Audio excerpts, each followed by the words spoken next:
दोस्तों, आज मैं बड़ा लकी हूं कि मुझे आज आप सबसे बातचीत करने का मौका मिला है। और और मैं चाहता हूं कि अभी आप लोगों से कुछ बात करना मैं आप लोगों से बातचीत करना चाह रहा हूं कि आज मुझे बात करने का मौका मिला है आप लोगों से। दोस्तों, मैं बड़ा लकी हूं कि मुझे आप सब लोगों से बातचीत करने का मौका मिला है। बातचीत करने का मौका मुझे मिला है और मैं आज एक जो टॉपिक है जिसके बारे में एथिक्स इन डायरेक्ट सेलिंग के बारे में मैं बात करूंगा। और दोस्तों, उससे पहले मैं बात करूं आगे टॉपिक के बारे में, मैं जरूर धन्यवाद देना चाहूंगा हमारे ऑनरेबल डायरेक्टर्स का, जिन्होंने मुझे आज मौका दिया आप सबसे बातचीत करने का। और ये दिन आज मेरी जिंदगी का बहुत खुशनुमा दिन है, जो आप जैसे अच्छे लोगों से, सब लोगों से बातचीत करने का मुझे मौका मिल रहा है। और जरूर मैं धन्यवाद देना चाहूंगा हमारे सारे के सारे मेंटर्स का। और मेंटर्स में हमारे ग्रेट सुपर अपलाइन तो हमारे सारे डायरेक्टर्स हैं, मिस्टर रजत वर्मा जी, मिस्टर हरीश सोंदी जी, मिस्टर राजू आनंद जी, मिस्टर सिद्धार्थ सहगल जी और मिस्टर राजपाल अरोड़ा जी। और इसके अलावा जो हमारे मेंटर्स हैं, जिनकी उंगली पकड़ के हमने इसमें चलना सीखा सेफ शॉप में, और इसमें जो भी अचीवमेंट है वो सारे लिए, वो उनके माध्यम से, तो मैं उनका भी जरूर धन्यवाद देना चाहूंगा। और उसमें पहला नाम आता है मिस्टर संजय कटोच जी, हमारे ग्रेट डायनेमिक लीडर, और मिस्टर हर्ष बिल्ला जी, मिस्टर दीपक बिल्ला जी, और हमारे great mentor mister Sanjay Jain ji, और हमारे great mentor mister Rajeev Chaturvedi ji, mister Om Prakash ji, mister Sunil Maan ji हमारे साथी, और मिस्टर माधव जी, मिस्टर विजयपाल जी और मिस्टर जसवीर जी। इन सारे पैनलिस्ट का और सारे साथियों का मैं धन्यवाद देना चाहूंगा। और मैंने जो भी कुछ सीखा है, जो भी मैं आज बातें करूंगा, मैंने सारी की चीजें या तो हमारे डायरेक्टर्स के माध्यम से, या हमारे साथियों के माध्यम से, या हमारे ग्रेट मेंटर्स के माध्यम से सीखा है। तो उसमें सारी बातें इनकी रहेंगी। और जरूर मैं धन्यवाद देना चाहूंगा कि इतनी जो बढ़िया लीडरशिप हमारे साथ में है, जिन्होंने एक एक एथिक्स को केवल कमिटमेंट ही नहीं लिया, सीखा भी है। और इसमें हमारे जैन साहब साथ में है, लेकिन मैं जरूर धन्यवाद देना चाहूंगा मिस्टर माधव जी, मिस्टर विजयपाल जी, मिस्टर जसवीर जी। इन्होंने हर लेवल पे, अपने हर लेवल पे सारे एथिक्स को फॉलो किया। मिस्टर सुनील जी, मिस्टर देवेंद्र जी, मिस्टर योगेश यादव जी, मिस्टर नागल साहब, मिस्टर शिव कुमार शर्मा जी, मिस्टर शैलेंद्र जी, और मिस्टर टिकेंद्र जी, मिस्टर हरिशंकर जी, और मिस्टर परशुराम जी, और नन अदर देन मिस्टर विकास यादव जी। इन लोगों ने हमारे साथ में कदम से कदम मिला के सारे एथिक्स को फॉलो करते हुए, जो हमारी मेंटरशिप ने सिखाया, उन सारी चीजों को फॉलो करते हुए हमारे साथ में चले और इसको फॉलो किया। दोस्तों, एथिक्स डायरेक्ट सेलिंग में है क्या, तो मैं जरूर अपने हिसाब से बताना चाहूंगा कि the moral principle and value that guide the action and decision. ऐसे सिद्धांत जिनको लेके या जिनको साथ में लेके हम लोग कुछ एक्शन लेते हैं, कुछ डिसीजन लेते हैं, और जो भी लीडर लेते हैं उन सब चीजों को डिसीजन लेते हैं, उनके आधार पर ही हमारी लॉन्ग सक्सेस निश्चित होती है।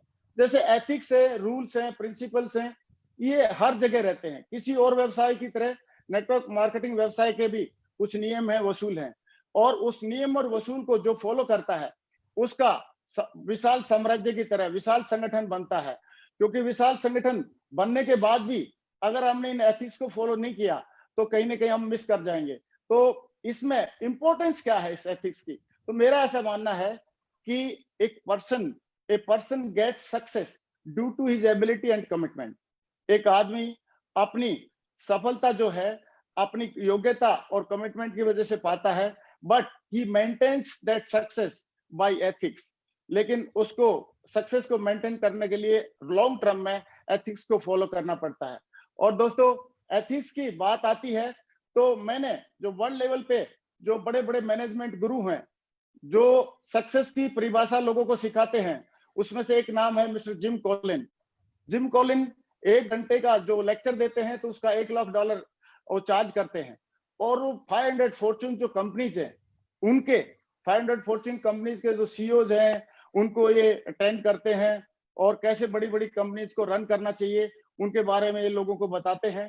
तो ये सारी चीजें जब ये बताते हैं, तो इनका जो मेन अहम पॉइंट एक रहता है, इन्होंने उसके ऊपर एक स्पेशल एक बुक भी लिखी है कि हाउ द माइटी फॉल। बड़े से बड़ा संगठन, बड़े से बड़ा ऑर्गेनाइजेशन कैसे एक एथिक्स नहीं फॉलो करने की वजह से मतलब गिर जाता है। और हम लोग हमारे को भी बड़ा संगठन बनाना है, हमको भी बड़ा खेल करना है, बड़ा काम करना है और बड़ी टीम बनानी है, तो हमको तो बहुत ही ज्यादा जरूरी है हमारे लिए इन एथिक्स को फॉलो करना। और हम लोग लकी हैं, हम बहुत किस्मत वाले हैं कि हमें एक सेफ सोप जैसी कंपनी मिली जो एथिक्स का पर्यायवाची है। मैं पिछले 17.5 सालों से इस सेफ सोप कंपनी के साथ में अटैच हूं, मैं इसके साथ में काम कर रहा हूं और मैं देख रहा हूं कि ये हर एथिक्स को, गवर्नमेंट का रूल हो, कोई रूल है, प्रिंसिपल है, एथिक्स है, पूरा एथिक्स के ऊपर ये चलने का पूरा चलती है हमारी कंपनी। और अभी हम लोगों ने देखा कोविड-19 के दौरान, अभी लॉकडाउन हुआ था, बहुत सारी कंपनी थी, उन्होंने एथिक्स को फॉलो ना करते हुए बहुत सारी कंपनीज ने अपना अपना और अपने लीडर्स का भला चाहने लगे। लेकिन हमारी कंपनी ने इस लॉकडाउन के दौरान 100% इसको गाइडलाइन जो गवर्नमेंट की थी उसको फॉलो किया, एथिक्स को फॉलो किया। हमारी कंपनी का डायरेक्टर्स का मानना था कि हमारी इनकम और हमारे लीडर्स के चेक से ज्यादा इंपॉर्टेंट है लोगों की जान, और उससे ज्यादा इंपॉर्टेंट है हमारे लोगों की सुरक्षा, क्योंकि हम देश के सच्चे सिपाही हैं। तो हमें एज ए कोविड वॉरियर के नाम से जाना जाना चाहिए आने वाले टाइम में। और मैं धन्यवाद देना चाहूंगा ऐसे डायरेक्टर्स का कि ऐसी एथिक्स को फॉलो करने की जो उनकी सच्ची लगन है, वो इस कंपनी को डे बाय डे, दिन प्रतिदिन रात दुगनी और दिन दुगनी रात चौगनी उन्नति करवाती जा रही है। दोस्तों, एथिक्स फॉलो करना क्यों जरूरी है, मैं थोड़ा सा मैं जरूर बताना चाहूंगा कि कोई भी आदमी किसी भी लेवल पे अगर एथिक्स को फॉलो नहीं करता है, तो जैसे सपोज हम मानते हैं, एक एग्जांपल लेते हैं कि इलेक्ट्रिसिटी बोर्ड का चेयरमैन, अगर चाहे कि जो प्लग ऑन है उस प्लग के साथ प्लग में वो सोचे कि बिजली तो मैं पूरे इंडिया में मैं सप्लाई करता हूं या पूरी स्टेट में मैं सप्लाई करता हूं और ये बिजली को मैं चाहे जैसे कर सकता हूं, लेकिन अगर उस प्लग के अंदर अगर वो उंगली डालेगा तो मुझे लग रहा है कि चेयरमैन होने के बावजूद भी बिजली उसको बख्शने वाली नहीं है, उसको छोड़ने वाली नहीं है और उसको जरूर करंट लगेगा। तो ऐसे ही जो आदमी चाहे किसी भी पद पे पहुंच जाए, चाहे छोटा सा जीरो की टीम से हो, चाहे 1000 की टीम हो, चाहे लाखों की टीम हो, चाहे मिलियंस की टीम हो, उस आदमी को एथिक्स फॉलो करना जरूरी होता है। जैसे बिजली को नहीं मालूम कि ये चेयरमैन की उंगली है, ऐसे ही पूरी जनता को, समाज को नहीं मालूम रहता है कि ये बड़े बड़े दिग्गज लीडर की उंगली है। तो ऐसे ही हमको हमेशा एथिक्स को फॉलो करना चाहिए, क्योंकि एथिक्स को नहीं फॉलो करने से, जैसे प्लग में उंगली डालने से नुकसान होता है, ऐसे ही एथिक्स में फॉलो नहीं करने से आदमी का मान सम्मान, पैसा, सारी चीजें बाहर चली जाती हैं।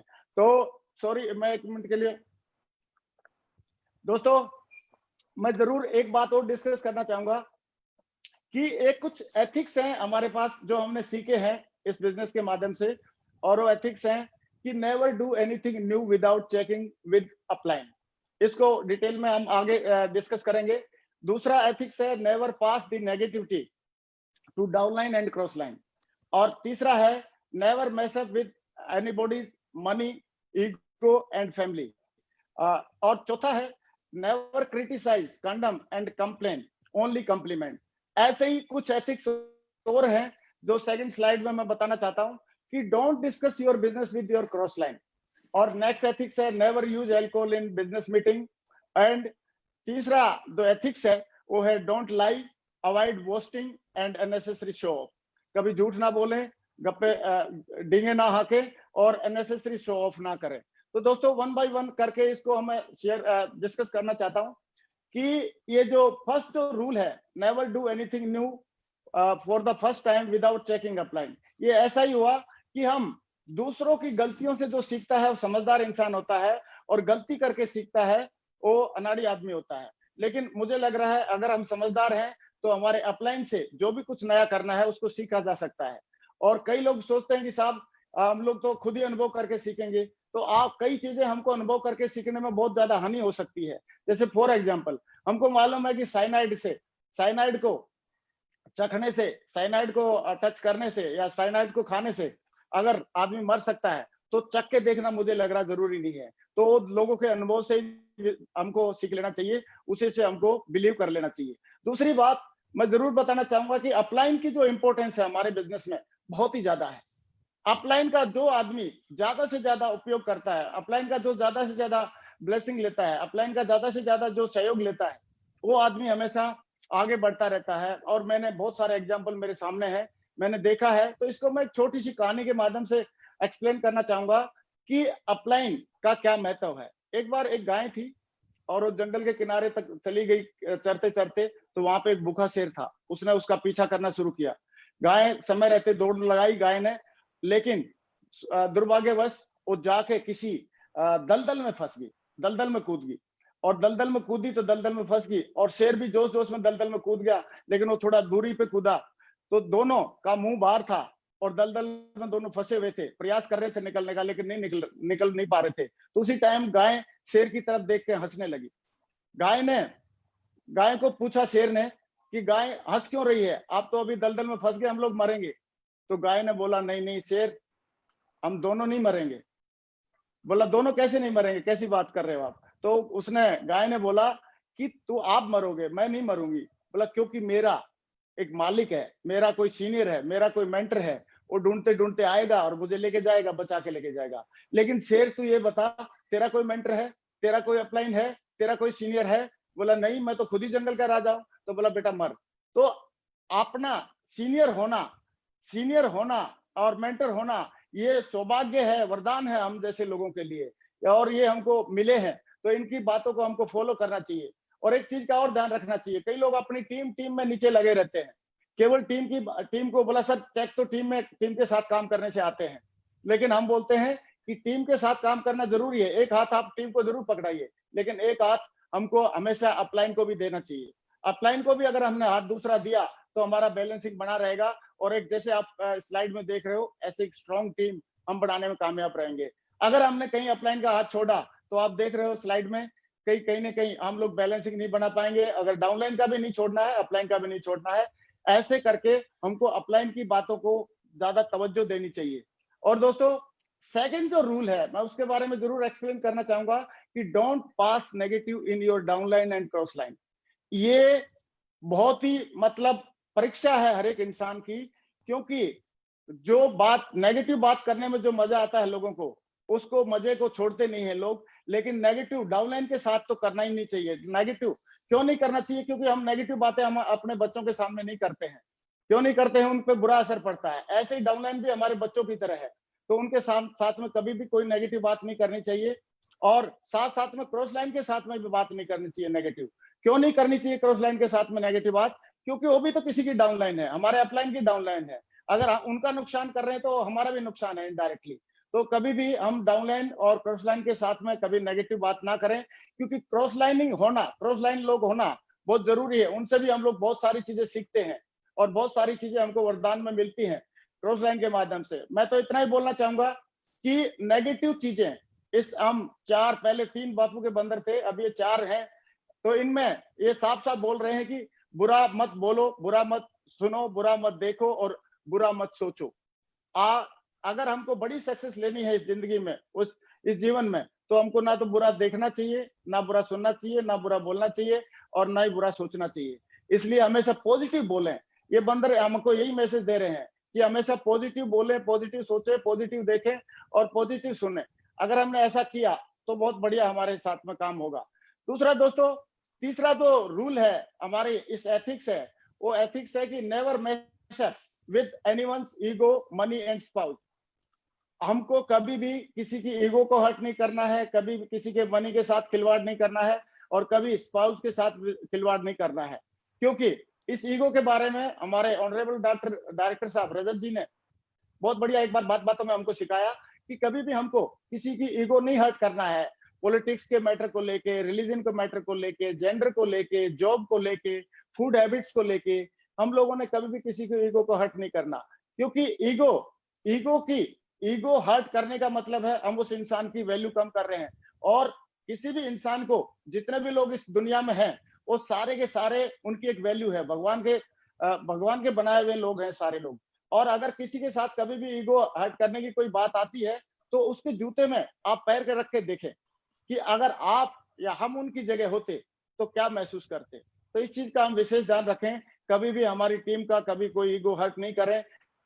अगर किसी को हम सुनते हैं तो सुधारने का अकेले में उसकी भलाई के लिए आप अकेले में समझा सकते हैं। लेकिन सबके सामने नहीं किया जाना चाहिए।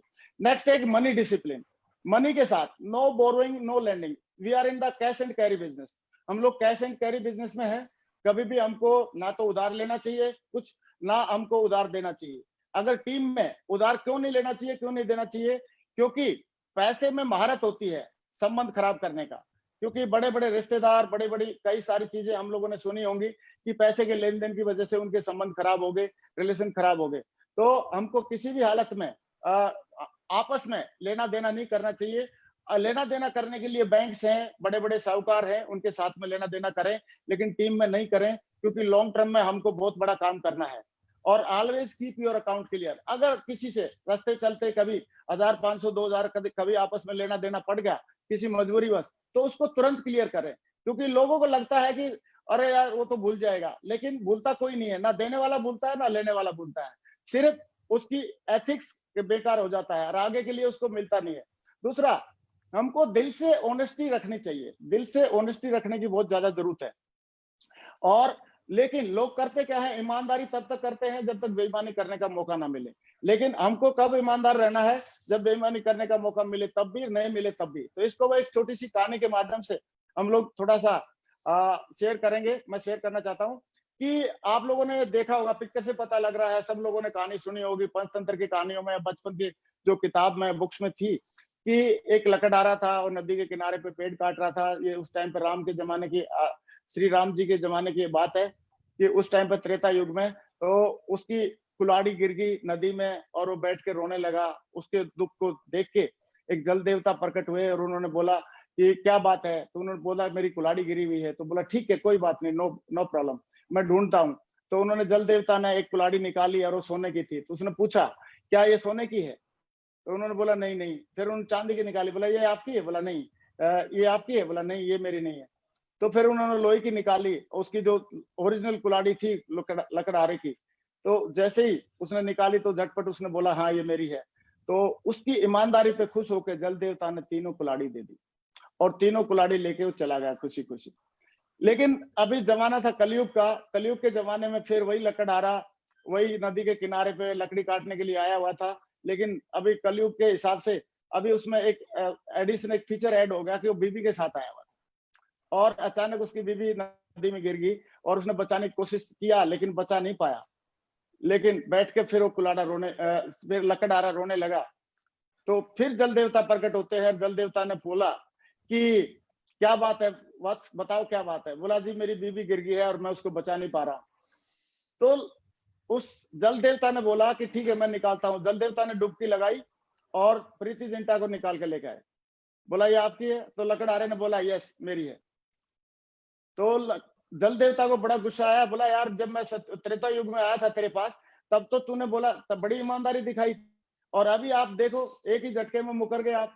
मैं प्रीति जिंटा को दिखा रहा हूँ और आपने बोला नहीं ये मेरी बीबी नहीं है, ये नहीं है। तो उन्होंने बोला कि ऐसी बात नहीं है। उस जल देवता को बोला कि ऐसी बात नहीं है। बात में वो भी याद है कि पहले आपने सोने की कुल्हाड़ी निकाली थी, फिर चांदी की, फिर मेरी ओरिजिनल निकाली, फिर आपने तीनों दे दी थी। तो अभी क्या पता, मैं उसी हिसाब से मेरी माइंडसेट से मैं बोल रहा हूँ। आपने भी पहले प्रीति जिंटा निकाली, फिर बात माधुरी दीक्षित निकालते, फिर उसके बाद आप मेरी निकालते, फिर आप बोलते तीनों लेके जाओ। तो लेकिन मैं श्री राम के उस ऑनेस्टी वाले एक बीबी वाले फॉर्मूले को फॉलो करना चाह रहा था, इसलिए मैंने ऐसे बोला। तो खैर ये तो जोक है, लेकिन मतलब हमको कभी भी ईमानदारी हमेशा मेंटेन करनी चाहिए लेन देन में और सारी चीजों में। तीसरी बात आती है करैक्टर की। स्पाउस, किसी फैमिली, देखो ये बहुत ही पवित्र बिजनेस है हमारा, बहुत पाक बिजनेस है। यहाँ पे हम लोगों के घरों में जाते हैं और लोगों की हमारे साथ में बहनें काम करती हैं, बेटियां काम करती हैं, माताएं काम करती हैं, किसी की बीवी पत्नी काम करती है, तो सारे लोग काम करते हैं। तो उस टाइम पे हमको एक चीज का ध्यान रखना पड़ेगा, अगर लॉन्ग टर्म में लंबा चलना है तो हमको मदर थ्योरी को हमेशा ध्यान रखना पड़ेगा। मदर थ्योरी मतलब ऐसा कोई काम हम अपने बिजनेस में ना करें जो हम अपनी मम्मी को या माता जी को खुश होकर ना बता सके। इसका मतलब यह है कि हम दूसरों को गलत नजर से नहीं देखना चाहिए। और हम लोगों ने एक बहुत बढ़िया एक एग्जाम्पल अभी देख रहे हैं स्लाइड के माध्यम से और सुना है, और एग्जाम्पल ये बोलता है कि एक बार जब राम और रावण का युद्ध हुआ तो रावण जब मृत्युशैया पे थे तो राम उसके पास गए, तो रावण ने एक सवाल पूछा कि हे श्री राम, अभी मैं आपसे एक सवाल पूछना चाहता हूं कि मैं कुल में आपसे बड़ा, कुल मेरा मेरा कुल ज्यादा बड़ा है, मैं राजा कुल से हूँ, आप तो वनवासी हो। मैं कुल में आपसे बड़ा, जाति में आपसे बड़ा, मैं ब्राह्मण हूँ, और मैं आपसे ज्ञान में बड़ा, मेरे को सारे वेदों का ज्ञाता हूँ। और मैं आपसे तपस्या में बड़ा, बहुत सारी शक्तियां है मेरे पास सेना सबसे आपसे बड़ी है, और धन धान्य मेरे पास आपसे ज्यादा है। मेरे पास सोने की लंका है और आपके पास तो कुछ नहीं, वनवासी है। फिर भी मैं युद्ध में क्यों हार गया आपसे? तो श्री राम जी ने उस टाइम पे एक लाइन बोली, एक वाक्य बोला, और वो वाक्य क्या था? और ये था, श्री राम जी ने बोला कि हे रावण, आप चरित्रहीन है और मैं चरित्रवान हूं, इसलिए मैं जीत गया। तो दोस्तों, बड़े से बड़ा युद्ध आप सही चरित्र के साथ जीत सकते हैं, बड़ी से बड़ी टीम हम बना सकते हैं, बड़ी से बड़ी सक्सेस हम लोग पा सकते हैं, लेकिन कंडीशन एक ही है कि हमारा चरित्र हमेशा सही होना चाहिए। और अभी हमने इस बिजनेस में आके सीखा कि 3 C का हमने कभी यूज नहीं करना चाहिए। Never use 3C and always use 1C। ये 3C क्या है? 3C है, फर्स्ट C है क्रिटिसाइज, नेवर क्रिटिसाइज, कभी भी किसी को क्रिटिसाइज ना करें, नेवर कंडेम, नेवर कंप्लेन, कभी शिकायत ना करें, क्योंकि जब जब आप किसी को क्रिटिसाइज कर रहे होते हैं तो आप नीचे जा रहे होते हैं। जब जब आप किसी को कंडम कर रहे होते हैं, कोई आदमी कंडम नहीं होता इस दुनिया में, सारे भगवान के बनाए हुए लोग हैं, सबको हमको साथ में लेके चलना चाहिए, सब में अपने अपने हुनर हैं, तो हमको किसी को कंडम नहीं करना चाहिए। जब भी हम किसी को कंडम कर रहे हैं तो हम इसका मतलब नीचे जा रहे होते हैं, और जब हम किसी की कंप्लेंट कर रहे होते हैं, किसी की शिकायत कर रहे होते हैं, तो हम नीचे जा रहे होते हैं। और हमको, हमारा मकसद है ऊपर जाना, तो ऊपर जाना अगर मकसद है हमारा, तो हमको 3C का यूज नहीं करना चाहिए। कभी किसी को क्रिटिसाइज नहीं करें, चाहे अपनी डाउनलाइन के लोग हों, चाहे कोलाइन के लोग हों, चाहे अपलाइन के लोग हों, सही है, सारे किसी को क्रिटिसाइज ना करें, किसी को कंडम ना समझें, कंडम ना करें, और किसी की शिकायत ना करें, क्योंकि शिकायत करने से की बजाय हमको सोल्यूशन ढूंढने पे ज्यादा फोकस करना चाहिए। और सोल्यूशन ओरिएंटेड लोग ही बड़ा काम कर पाते हैं, बड़ा खेल कर पाते हैं। लेकिन एक C को हमेशा यूज करना है हमने, और वो C है कॉम्प्लीमेंट। कॉम्प्लीमेंट हर हाल में, अगर हमारी टीम ने बढ़िया काम किया, कॉम्प्लीमेंट, गिव देम कॉम्प्लीमेंट। अगर नहीं नहीं किया तो भी गिव देम कॉम्प्लीमेंट, कि अभी भी वो आपके साथ में टिके हुए हैं। अगर वो प्रयास किया, किसी को रिजल्ट नहीं मिले, तो भी हमारे सीनियर ने सिखाया कि हमेशा कॉम्प्लीमेंट देना है। तो हमको 3C को छोड़ के 1C पे ज्यादा है, कभी क्रिटिसाइज नहीं करना, कंडम नहीं करना, कंप्लेन नहीं करना, केवल कॉम्प्लीमेंट करना है, और कॉम्प्लीमेंट करके ही हम लोग बड़ी सक्सेस लोगों को दिला सकते हैं। फिर नेक्स्ट स्टेप है, never indulge in cross line activities. हमको इस नेटवर्क मार्केटिंग इंडस्ट्री में है, हमको कभी भी क्रॉस लाइनिंग के लिए को प्रमोट नहीं करना चाहिए, ना ही क्रॉस लाइनिंग खुद करनी चाहिए। क्यों नहीं करनी चाहिए? क्योंकि अगर आज, ये तो क्रॉस लाइनिंग का मतलब सीधी सीधी बात है, खेती कोई बो रहा है और काट के कोई लेके जा रहा है, और क्रॉस लाइनिंग का मतलब है किसी की कमाई को आप चुरा रहे हैं। तो क्रॉस लाइनिंग हमने तो करनी नहीं है, लेकिन क्रॉस लाइनिंग को हमने प्रमोट भी नहीं करना है। अगर हमारी टीम में भी कभी करता है कोई, तो उसको डिस्करेज करना है, उसको प्रमोट नहीं करना है। दूसरा, एक बात और जो मैंने सीखी इस बिजनेस के माध्यम से, कि don't discuss your business with cross line. Cross line के लीडर्स के साथ कभी भी कोई काउंसलिंग आपको करनी नहीं चाहिए, हमको करनी नहीं चाहिए। कभी उनके साथ बिजनेस बिल्डअप करते समय कभी भी उनके साथ बिजनेस शेयर नहीं करना चाहिए। क्रॉस लाइन के साथ हम अपना मीटिंग में मिलते हैं तो उस टाइम पे हाय बोलो, और जब जाते हैं तो बाय बोलो, सही है। और जब कभी बीच में रास्ते में कहीं मिलते हैं तो टाटा बोलो, hi bye tata, hi bye और टाटा बोल के हम रिलेशन रखें। इसका मतलब ये नहीं कि क्रॉस लाइन बहुत बुरे आदमी होते हैं, no, they are very good person. लेकिन अपने अपलाइन हमारी माँ होती है, और माँ से ही हमको जो भी सलाह करना है, काउंसलिंग करना है, मशवरा करना है, जो भी करना है, जब हमारे पास माँ है, अपलाइन है, तो हमको अपलाइन से ही ये सारी चीजें करनी चाहिए, क्रॉस लाइन से। लेकिन हम लोगों को सीखने को बहुत मिलता है। मैं आपको जरूर 2 मिनट में बताना चाहूंगा कि क्रॉस लाइन के लोगों से हमको बड़ा विजन मिलता है। मैं एक बार टेक ऑफ के फंक्शन में था, तो कैसे लाखों रुपए का चेक बनाना चाहिए, ये जो विजन मुझे मिला अजय पिल्ले जी को देख के मिला मेरे को टेक ऑफ फंक्शन में। और फर्स्ट जो फंक्शन मैंने देखा था, उसमें श्री मान साहब जी और मिस्टर संजय गुप्ता जी, वो लोग स्टेज पे थे, और देवर सेइंग कि are you excited, are you excited. तो उस टाइम का मुझे याद है, तो मैं इनको देख के बहुत मोटिवेट हुआ था कि काश मुझे भी कभी स्टेज पे आने का मौका मिले। उसके बाद वहां पे एक मिस्टर बी सिंह है, हमारे एयरफोर्स के बैकग्राउंड के, वो स्टेज पे आए थे, उन्होंने बोला था कि इसको पार्ट टाइम में सीख के किया जा सकता है। वो बात मुझे आज भी याद है। और फर्स्ट टाइम मैंने एक हर्ष बिल्ला जी को एज ए डायमंड मैंने देखा था, तो मुझे समझ में आया कि इस कम एज का बंदा ये डायमंड बन सकता है, तो हम लोगों को भी डिसीजन ले सकते हैं, हम लोग भी डिसीजन ले सकते हैं। तो दोस्तों क्रॉस लाइन से हम लोग बहुत ज्यादा सीखते हैं, बहुत सीखते हैं, लेकिन क्रॉस लाइन के साथ अपने जो संबंध है हाय बाय और टाटा तक के होने चाहिए। उनके साथ बिजनेस डिस्कस ना किया जाए, उनके साथ हम लोग कोई काउंसलिंग वगैरह नहीं करें, क्योंकि काउंसलिंग करने के लिए, बिजनेस डिस्कस करने के लिए हमको भगवान ने, ऊपर वाले ने और सेट्स ऑफ कंपनी ने हमको हमारा अपलाइन दे के रखा है। तो मैं नेक्स्ट जो एक पॉइंट है जो एथिक्स को फॉलो करने वाला, मैंने बहुत सारी वर्ल्ड लेवल पे जो लोग काम कर रहे हैं, जो पिछले 50 साल से नेटवर्क मार्केटिंग के दिग्गज हैं, उनके बायोग्राफी पढ़ी, तो उनसे भी मुझे पता चला कि नेवर यूज अल्कोहल इन टीम मीटिंग।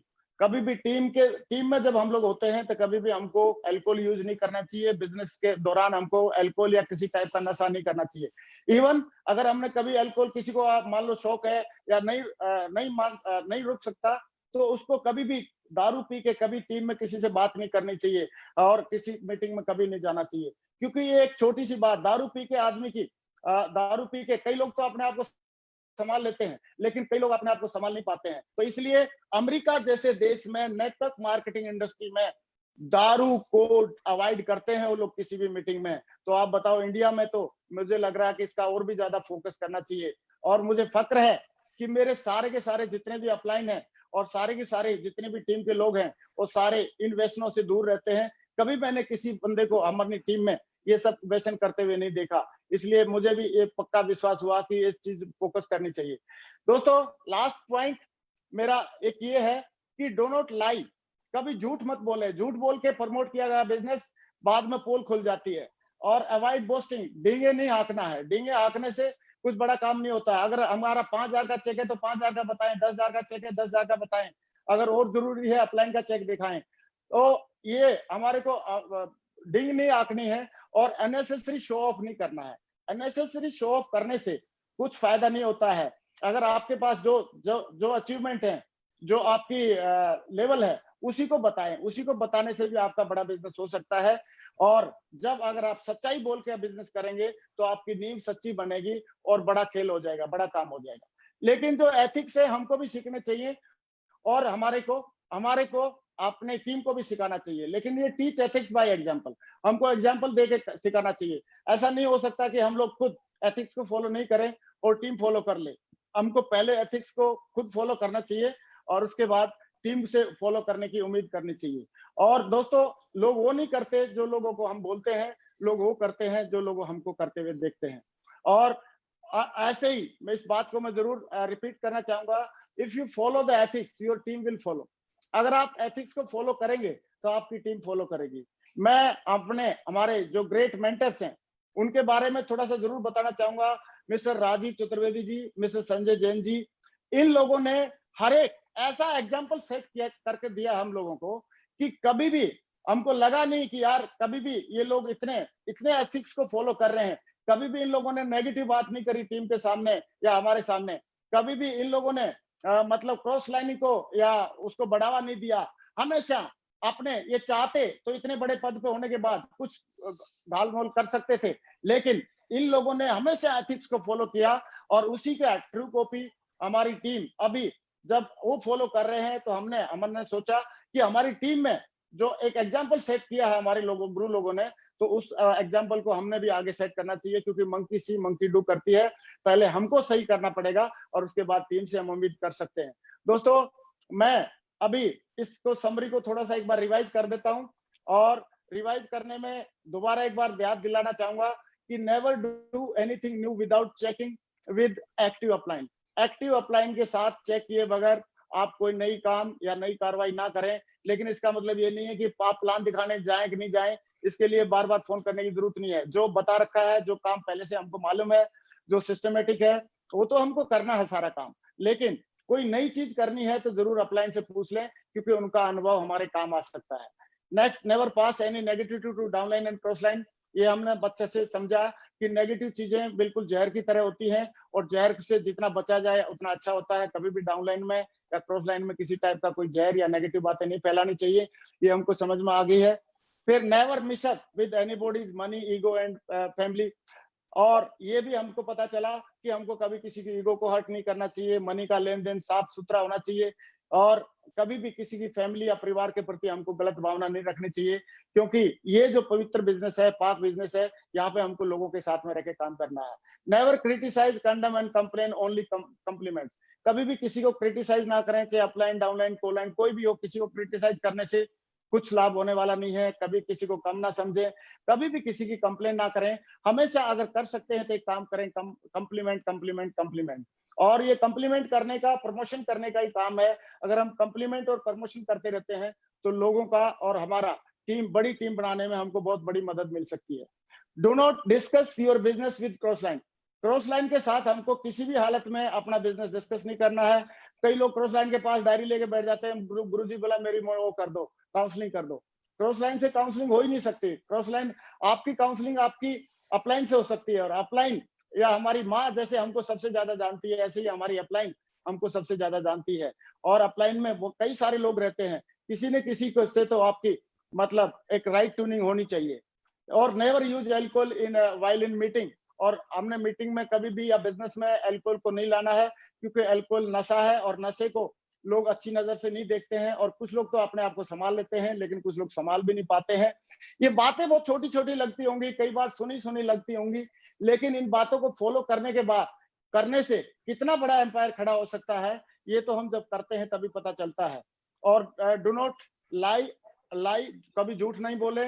अवॉइड बोस्टिंग, कभी डिंग ना हके, मतलब वो झूठ ना बोले, डिंग ना हके। और अननेसेसरी शो ऑफ नहीं करें, क्योंकि जितना है उतना बताएंगे तो उससे भी काम हो सकता है। मैं अभी अपनी बात को एक लाइन के साथ मैं अपने आप को समराइज करना चाहूंगा, और वो ये है कि एथिक्स ऐसे फॉलो करो कि अपलाइन और सीनियर दिल से आपको आशीर्वाद दे, प्यार मिले। और अपलाइन और सीनियर किसको दिल से आशीर्वाद देते हैं, किसको प्यार देते हैं? जो काम पे भी फोकस रखता है और काम के साथ साथ सारे के सारे एथिक्स को फॉलो करता है। और दूसरा, एथिक्स ऐसे फॉलो करो जो टीम का दिल से सहयोग और सम्मान मिले।